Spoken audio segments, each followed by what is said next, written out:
පන් සැත්තෑවස් යුගයක වඩුක රාජ පරම්පරාව මෙන්ම අකණ්ඩ ස්වැර්රී සෙංකඩගල රාජධානයේද ශ්‍රී ලංකාවේද අවසාන රාජකීයා ලෙස 1780දී උපත ලැබූ කන්නසාමි කුමාරයා 18 වසුවේදී එනම් 1798 ජූලි මස 17 වෙනි අඟහරුවාදා ශ්‍රී වික්‍රම රාජසිංහ නමින් සිරිලක කිරුළු පෙළඳීය.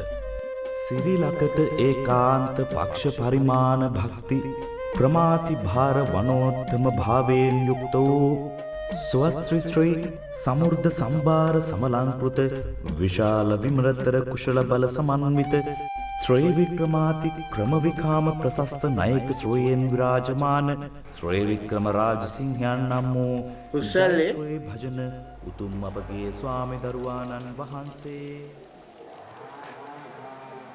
කුසලේ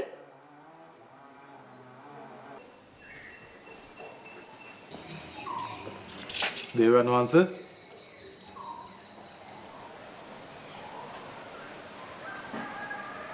හංගුරන් කෙතට වෙලා හිටියත් සෙංකඩගලට වැදුණු ඉංග්‍රීසින් ගැන මගේ හිත සාංකාවෙන් පුස්සැල්ලේ.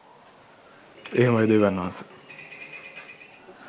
උන් මලබාර් වීදියත් මාලිගාවත් ගිනිබත් කරලා ඇති.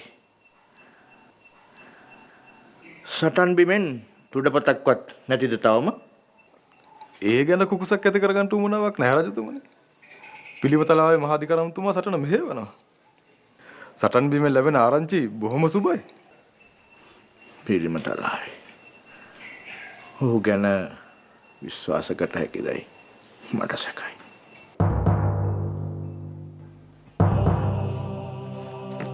බලුගත්තාට අවසරයි දේවියන් වහන්සේ. පිළිමතලාවේ මහාධිකාරම ඔබ වහන්සේ බැහැදකීමට පැමිණ සිටිනවා.